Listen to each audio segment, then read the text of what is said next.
On a vu la semaine dernière que Pierre a renié Jésus. Et il se demande peut-être si un jour il pourra être pardonné d'avoir renié Jésus. Mais Jésus est mort, crucifié sur la croix. Quelque temps plus tard, il entend cependant une nouvelle incroyable. Des femmes sont allées au tombeau où le corps de Jésus a été déposé pour l'embaumer de parfum. Elles ont trouvé la pierre roulée et le corps de Jésus avait disparu. Puis 2 anges leur ont annoncé que Jésus est ressuscité des morts. Alors les femmes ont couru pour le dire aux autres. « Jésus est vivant ! Les anges nous l'ont dit. Nous avons trouvé le tombeau vide. » Pierre et les autres disciples doivent regarder les femmes comme si elles étaient un peu folles. Mais Pierre se dit « Et si c'était vrai ?» Les femmes semblent en être convaincues. Alors Pierre se met à courir en direction du tombeau où le corps de Jésus a été placé. Il se précipite à l'intérieur et il voit les linges dans lesquels le corps de Jésus a été enveloppé. Mais ce dernier a disparu. Puis, il retourna chez lui, très étonné de ce qui s'était passé. Est-ce vrai? Jésus est-il vraiment revenu de la vie à la vie? Mais Pierre ne doit pas se poser la question très longtemps. Peu de temps après, Jésus lui apparaît ainsi qu'aux autres disciples à 2 reprises. Il n'y a aucun doute, c'est bien lui et il est vivant. Mais Pierre avait renié Jésus. Comment Jésus va-t-il réagir? Peuvent-ils retrouver un jour la belle amitié qu'ils partageaient? Pierre, à ce moment-là, décide de partir pêcher. Il part pêcher avec les autres disciples. Ils partirent et montèrent dans la barque, mais ils ne prirent rien cette nuit-là. Quand il commença à faire jour, Jésus se tenait là, au bord de l'eau. Mais les disciples ne savaient pas que c'était lui. Jésus leur dit « Avez-vous pris du poisson ?» « Non, lui répondirent-ils. Et il leur dit « Jetez le filet du côté droit du bateau. » Ils jetèrent le filet, et il était tellement rempli de poissons qu'ils n'arrivaient plus à le retirer de l'eau. Les disciples se tournèrent vers l'étranger sur le rivage. Et soudain, Jean dit à Pierre, « Pierre, c'est le Seigneur !» Lorsque Pierre l'entendit, il sauta dans l'eau. Les autres disciples, restés dans la barque, le suivirent et rapportèrent les poissons au bord de l'eau. Ils rejoignirent Jésus, et Jésus leur avait préparé à manger.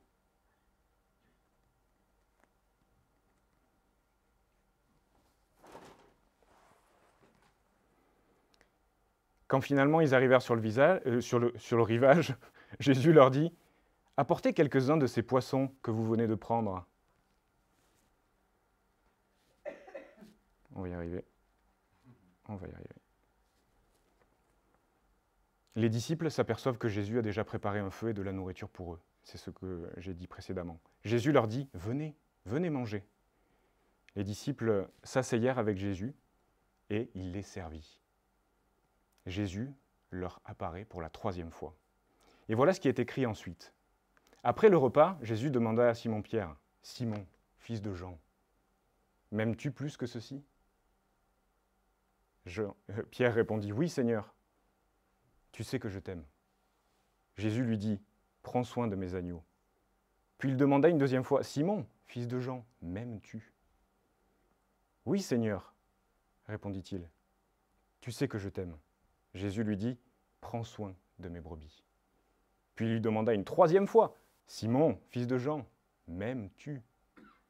Pierre fut attristé de ce que Jésus lui avait demandé pour la 3e fois, « M'aimes-tu » ? Et il lui répondit, « Seigneur, tu sais tout, tu sais que je t'aime. » Jésus lui répondit, « Prends soin de mes brebis. » Jésus demande 3 fois à Pierre s'il l'aime, le même nombre de fois que Pierre avait nié le connaître.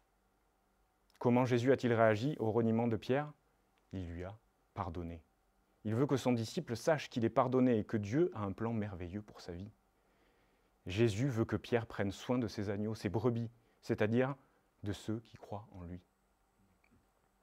Et Jésus termine sa discussion avec Pierre en répétant exactement les 2 mots qu'il lui avait adressés lors de leur première rencontre. « Suis-moi ». Il a pardonné à Pierre et l'invite à continuer à le suivre. Jusqu'à la fin de sa vie, Pierre a fidèlement obéi au commandement de Jésus, lui disant « Suis-moi ». Bon, il a sûrement fait des bêtises, parfois péché contre Dieu. Mais Jésus lui a montré comment faire pour revenir à lui. Demander pardon de tout son cœur et le suivre de nouveau. Et Jésus te dit la même chose qu'à Pierre, « Suis-moi ». Suivre Jésus et vivre pour lui plaire, c'est pas facile. C'est même très difficile parfois. Et parfois, tu commettras des péchés, mais alors, si tu as accepté Jésus comme sauveur, et même si tu ne l'as pas fait d'ailleurs, tu peux aller à lui. Il t'invite à aller à lui demander pardon et le suivre de nouveau. Et on termine par ce verset dans Jean au chapitre 3. « Le Fils de l'homme doit être élevé afin que quiconque croit en lui ait la vie éternelle. Car Dieu a tant aimé le monde qu'il a donné son Fils unique, afin que quiconque croit en lui ne soit pas perdu, mais qu'il ait la vie éternelle. » On prie. Merci Éternel parce que tu nous as envoyé ton Fils, tu nous as fait ce cadeau d'envoyer ton Fils bien-aimé mourir pour nous, pour nos péchés, porter nos péchés, alors que lui n'avait pas péché, Seigneur. Et merci Jésus parce que tu es ressuscité des morts. Merci parce que tu nous pardonnes quand on vient te demander pardon, Seigneur.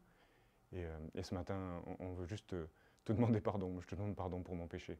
On t'ouvre nos cœurs, Seigneur, et on veut simplement te dire qu'on veut te suivre, Jésus. Aide-nous à te suivre, aide-nous à être fidèles. Et merci pour ta fidélité à toi, Seigneur, parce qu'on peut s'appuyer sur ta fidélité. Toi, tu es toujours fidèle, même quand on ne l'est pas. Merci, Jésus. Et remplis-nous de toi et apprends-nous à te connaître plus. Et c'est en ton nom qu'on prie. Amen.